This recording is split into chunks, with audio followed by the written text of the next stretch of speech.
Welcome to Marketing as a Foreign Language, episode 316. Today on the show, the main story is Facebook is back after undergoing an outage, which was pretty gnarly. We're going to talk about that at length. LinkedIn is testing a new paid ticketed events service, which just goes to show that the entire internet, streaming, etc., is going to be behind a paywall before we know it. Gmail, TikTok, and Snapchat users are complaining of apps slowing down during the Facebook outage. This speaks to the interdependence of the web. He's the most popular man on TikTok, and he doesn't say a word. Second most popular gentleman on TikTok literally doesn't talk. Show you how he did it. Outbound links to authority sites, good for SEO. If you write a blog post and you link to Wikipedia and Facebook and Twitter and CNN and ESPN.com, is that good for your SEO? Yes or no?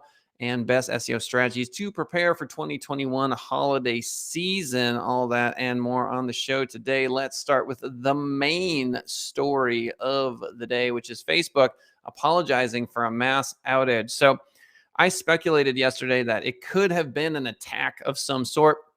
I speculated that if Google and YouTube, for example, had gone down, that there may be something to talk about in regards to what we've, thought about during the election cycle, this last election cycle, meddling of other countries in our affairs.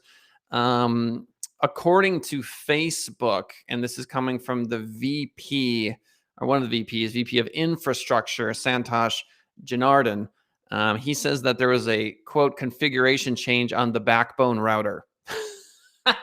Configuration. Yeah. Who knows what that means? I certainly don't know. But apparently, according to him, quote, the disruption to network traffic had a cascading effect on the way our data centers communicate, bringing our services to a halt. This from CNBC.com. All links to all articles that we reference in the show are right there in the description if you want to check out that information at in more depth. Basically, there are a few things that are relevant here. Number one, I don't care how big you are, you can go down, right? So Facebook, Twitter, LinkedIn. What's also true is financial institutions. We think that money being digitized is somehow some fail safe against it being just evaporated. It's not, obviously. And having Facebook here go down for a day, it's the longest stretch of downtime for Facebook since 2008. So at the end of the day, Facebook, you could make a big jump here and say, let's just suppose for a moment that they were hacked or attacked or whatever. And the FBI said, you can't tell the public about this until we finish our investigation or ever. And Facebook comes back with we had a backbone router issue, cascading problem, etc. So is that true? I obviously have no evidence at all, but it wouldn't surprise me, put it to you that way. Would not surprise me if this was some sort of foreign involvement or absolute total just life of being a tech giant. Things break. It's easy to look at companies like this as some sort of demigod-like impervious avatars when they're just filled with human beings, and human beings make mistakes all the time. So I'm going to take Janardhan on his word here in regards to the platforms going down and it being a router issue. We'll go with that. Why not? LinkedIn is testing a new paid ticketed events service. Okay, paid ticketed events. This is going to be everywhere all the time. Twitter is doing this. The major driver for this is the platforms themselves desperately want more revenue. They always want more revenue, and they want to achieve that revenue without being beholden to advertisers. Because at the end of the day, the advertisers are only willing to pay an X amount. And if they can get the direct consumers willing to fork over money, well, then obviously they are happy with that new revenue stream. They don't have to worry about appeasing advertisers as much. LinkedIn earlier this month, according to TechCrunch.com, unveiled a new push around creators to bring more original content and engagement to its platform. But that's not the only effort they're making to bring more activity to the site. They are running a test around paid events. So, for example, in my local region, the Henderson Chamber of Commerce has a networking event. I was willing to spend $15 to go on a Zoom. It's a Zoom meeting. It's not that impressive, but if you're LinkedIn and you've got some incredible speaker Here comes one of the Obamas or Trump or, the ghost of Steve Jobs decides to show up, and people are willing to pay for it. Well, then they're willing to pay for it. What I find fascinating is that, unless it's networking, I don't really see the benefit because we have the entire internet of information. So what are you going to tell me that I can't go find out in about 5 seconds with, a decent YouTube or Google search? So really, there's a networking opportunity here, but I think I'm not your standard consumer. I think a lot of people are willing to hear from someone live.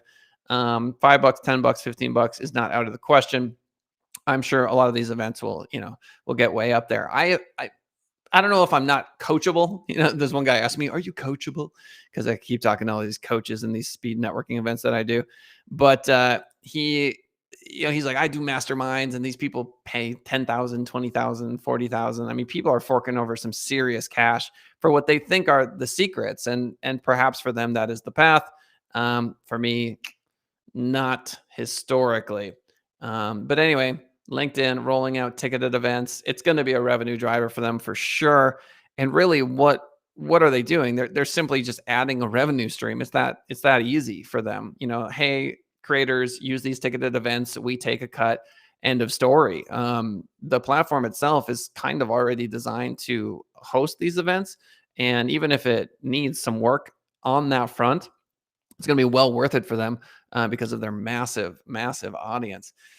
So talking about the Facebook outage, Gmail, TikTok, and Snapchat users complained because all of those things got slowed down significantly. I like this article because it reminds us of the interdependence of all things, which is to say, your experience on planet Earth and whether or not Facebook goes down, it doesn't seem like that should affect traffic, but it does. There's an impact on everything, most notably with these other apps, because obviously many more people flood onto them and it really slows them down. But to think that people not being able to access Facebook didn't have a worldwide effect yesterday and into today is not, I mean, there are businesses that, make a decent amount of money every day from Facebook.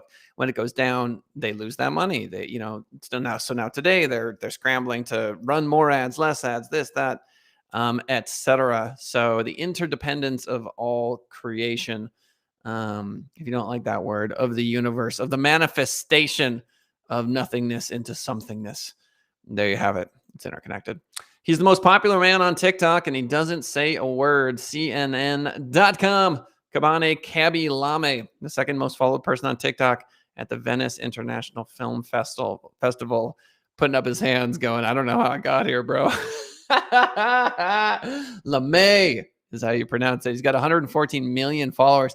If you're not on TikTok, every now and then this dude will show up and he just sits there with his deadpan face and he does nothing. And it's a stitch. So basically you see him and you see a video and he'll pick funny videos, different videos, whatever. He's a curator of content and the dude's got 114 million followers. He's a teen. He posts playful videos often with his older sister, Dixie. Lame 21. No, I'm sorry. Lame is 21. He does it all without saying a word on TikTok. Quote, I came up with the idea because I was seeing these videos circulating and I like the idea of bringing some simplicity to it. Quote, the type of gesture came by chance. He just like shrugs, but the silence didn't. I thought of a way to reach as many people as possible. And the best way was not to speak. This is fascinating because his videos, according to this article, have a singular style. It's just what it is. But that's so funny. He sends a message that life need not be complicated. Look, at the end of the day, sometimes it strikes, sometimes it strikes. I mean, this dude is internationally famous and he doesn't talk. I feel like every generation has that sort of mime guy that does this. And every 10, 15 years, that space opens back up again to someone becoming massively famous who simply does not talk. Think Penn Teller, for example. Now, I would argue that, was it Teller? I don't know which is the guy who doesn't talk. He's got to know magic and sleight of hand and all this sort of thing. Meanwhile, Lame is just he just fell into it on TikTok, but he does have to curate. So, he's got to find good content and you got to give him the benefit of the doubt. Getting to 114 million followers is not easy to do. It's also got to be wild where you go, this is really working. And for it to continue to work has got to be just sort of like a dream come true. SearchEngineJournal.com. Let's get into some marketing. Outbound links to authority sites good for SEO is the question on the table. Outbound links refer to, let's say you write a blog, it's on your website, and now you are linking to, say, Wikipedia, ESPN.com, CNN.com, somewhere that's authoritative. Google's John Mueller discussing the practice of linking to authoritative sites for SEO purposes. So in 1998, John Kleinberg, according to SearchEngineJournal.com, published a paper detailing his ranking algorithm. So there's an authority score. Yes, we understand. Successful site in 12 months with Google alone. All right. Okay. Outbound links. Here we go. From every page, link to one or two high-ranking sites under that particular keyword. Use your keyword in the link text. This is ultra important. This was back in 2002. A gentleman by the name of Brett Tabke recommended what I'm telling you. So basically, like you would link to, let's say, a notable article about a certain kind of law, and then the link text would be like injury law and that sort of thing. And that's what you wanted. So does giving a do follow link to a trusted authoritative site good for SEO? There are no follow links and do follow links on the internet. If you don't know the difference, one of them passes link juice, it passes power. The others do not. So Mueller, the guy we're talking about today, the guy from Google, says, I think that this is something that people used to do, which is outbound links for SEO. Way in the beginning, where they would create a spammy website. On the bottom, they'd have a link to Wikipedia and CNN, and then hope that search engines look at that and say, oh, this must be a legitimate website. But like I said, people did it this way in the beginning, and it was a really traditional spam technique. And I don't know if this ever actually worked. So from that point of view, I would say, no, this doesn't make any sense. That's so funny. So Mueller goes on, quote, obviously, if you have good content within your website and part of that references is existing other content, then kind of that whole structure that makes a little more sense. It means that your website overall is a good thing. That's so funny. So basically, no, outbound links are not good for SEO unless, let's say, you get to a website and that site, has 20 sources at the bottom of it, and it's a 2,000 word article about an in-depth topic, and then as people move throughout the article, there's a lot of really quality links. They open up in new tabs. It's sort of a reference point. So the best way I could describe it is there any chance anyone will ever come back to this article for any reason?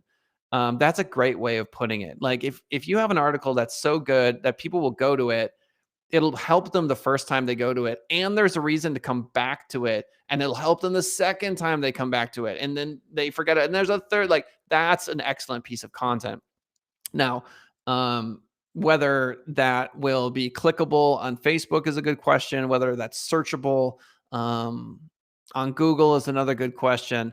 At the end of the day, yeah, this whole sort of we're going to manipulate the system to get something to rank is silliness in regards to SEO, and this is just one more silly tactic.